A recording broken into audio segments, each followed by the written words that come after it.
at this level of owning, you know, RCs that you kind of forget there's certain things that maybe people might want to know or something like that. And I'm literally on the last wheel right now, and I figured, you know what, why don't I just do a video real quick just about how I personally do my tires. Like, how do I trim my foams? How do I set my tires? How do I compress the foam? How do I whatever? So we are working on the HoBao EPX. We've done actually all 3 wheels that you can see right here. So the one that's on the back left, front right, and this is the last one. This one has no foam in it right now, and you can see there's a bunch of like foam scraps, whatever. Here's the actual tire glue that I use right here, Bob Smith Industries. It's just the glue that I use. I use a pair of scissors right here that are pretty sharp, and I'll show you exactly what I do. So I'll just take off the wheel. It's a 7mm, not that you need to know that, but this is kind of like a tire gluing thing. The other thing that we're going to do with this EPX too, just a touch, is I do actually want to address this wheel well opening right here. I did kind of trim it, but with the way scissors go, they trim better one way than they do the other, and it doesn't trim well this way. You can see there's a little bit of rough edge here, but so we'll peel the tire off, right? That's the first thing that you're going to want to do, obviously. And then wear gloves. But then what I do is I use this stuff right here, a lacquer thinner, and I really quickly dress the tire, the inside lip of the tire, so just get it a little wet. Then you just basically wipe the inside of the tire, basically where the glue is going to go, like that. Both sides, just clean it up nice. And grab the rim, do the same exact thing real quick. And the reason why I use a lacquer thinner is because it dries very quickly. Make sure you cap your thinner when you're done, if that's what you're using. Watch out for fire. And then the foams, so you can see, obviously, when we took the foams out of the tires, they were like all crazy, like crumpled up and whatever. So now they've 100% completely relaxed, right? So what I do is I just take a pair of scissors and I very carefully just basically slice off at a 45-degree angle the sharp edges. This is just the way I do it, and I'll kind of explain why I do it this way. But you'll see what I'm talking about. It doesn't have to be perfect because we are talking foam. You know what I mean? And you trim it right till you get to the end. Then you do the same thing on the other side. Keep in mind that the scissors are obviously going to work better in one direction than the other normally. But you just 45 the sharp edge just to get it off.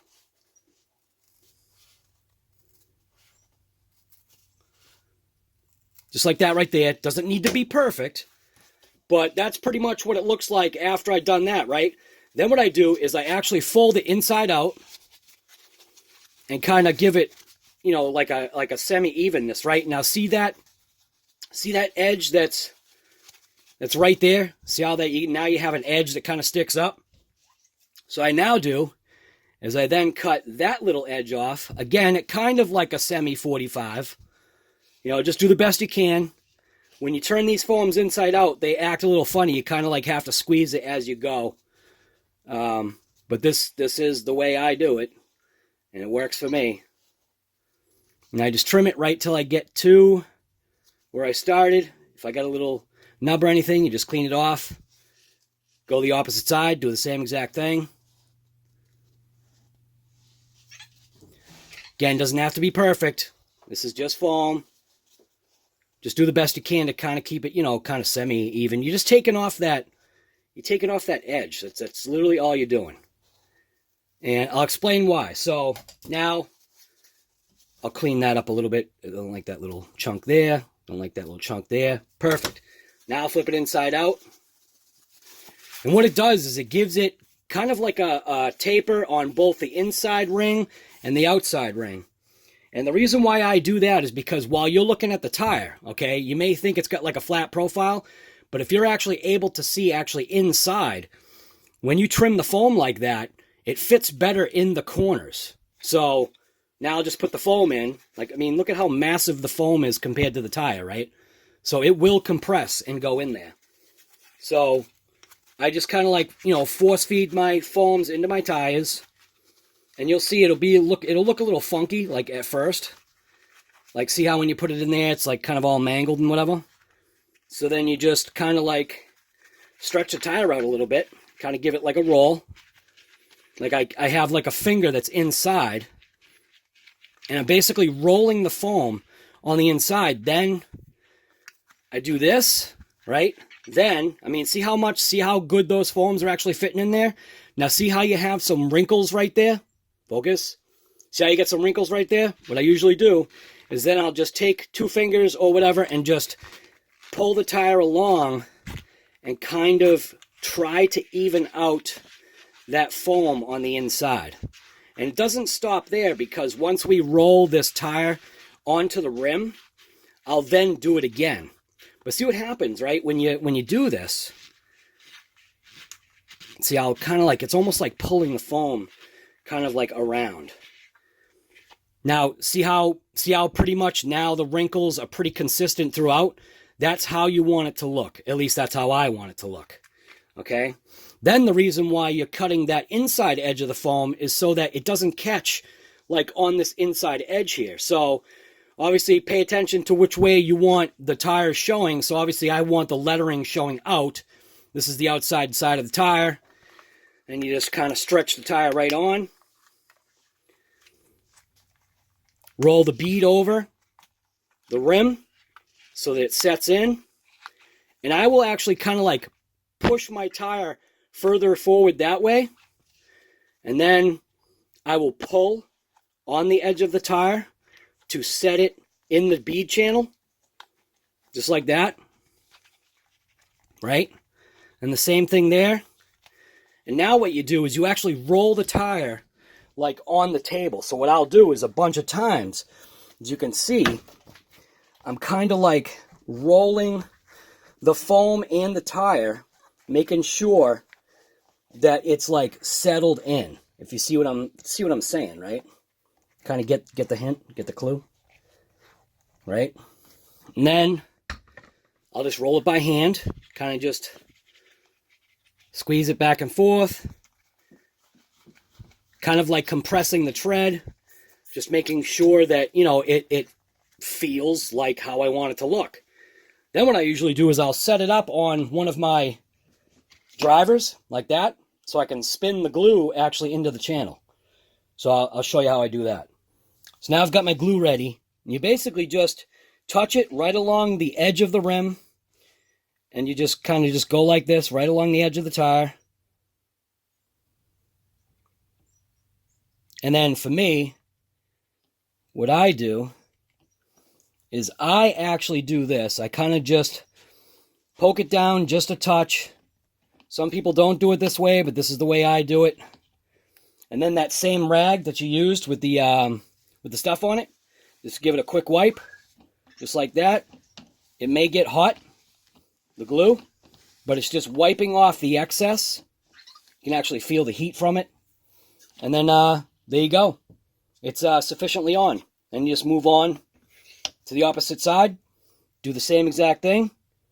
Keep the glue right up against the rim in between the tire. And you don't have to worry about, you know, being too careful. Just get it on there.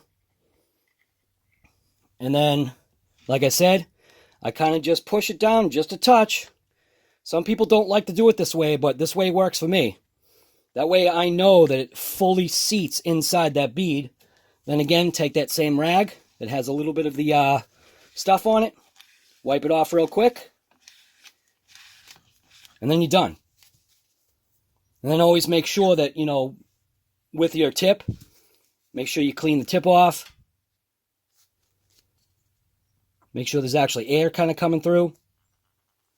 The glue will have a tendency to kind of settle down anyway, down into the tip. But, yeah, there you go. I know that kind of didn't show it right, but there you go. So, boom! Look at that. So that's pretty much how I glue my tires. So working on this HoBao EPX, I want to call it literally the Road Rocket. So the EPX Road Rocket, that's just showing you, like, you know, one of those steps that you're going to have to do obviously, with configuring and putting together this EPX for yourself is obviously taking care of your foams, gluing the tires on the wheels, and then, yeah, reinstall them. So now what we'll do is we'll go ahead and reinstall the wheel. And then you pretty much just let the thing sit. Let it sit for like, I'm not sure exactly what the cure time is, but let it sit for like, I don't know, 20 minutes or something like that, and you should be fine. So, boom, cranked on, all set, ready to rock. Now I'll just slide my little stand over. EPX, sitting right there. Give it a nice little spin so you can see it. Boom. So yeah, you get a little bit of a gist. So here's what it looks like, you know, factory stock. And then obviously, you know, this sticker's not on here, but then, you know, customized, because that's just the way I like to do things.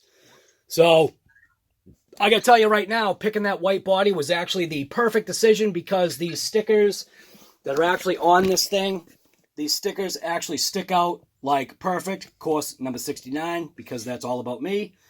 And then HoBao Racing, got a bunch of stickers. Elbrock, Holly, Simpson, Moon, Crane Cams, just literally Pennzoil, gasket, everything. So there's even a NHRA sticker right there. So, and then you got T-Bone Racing on the back there. You got Diesel Power right there. And obviously T-Bone right in the middle right there. And then the sticker right here, Life, Liberty, and the Pursuit of Horsepower. That's it. That's kind of like just a little add-in to this video that I'm doing for the HoBao EPX. So if you like videos like this, you already know what to do. Go ahead and share the channel. Give me a thumbs up. Just do whatever you got to do. And obviously, subscribe to the channel. That's the biggest thing. So anyways, thanks for watching this episode from RC Guy Garage. I'm out.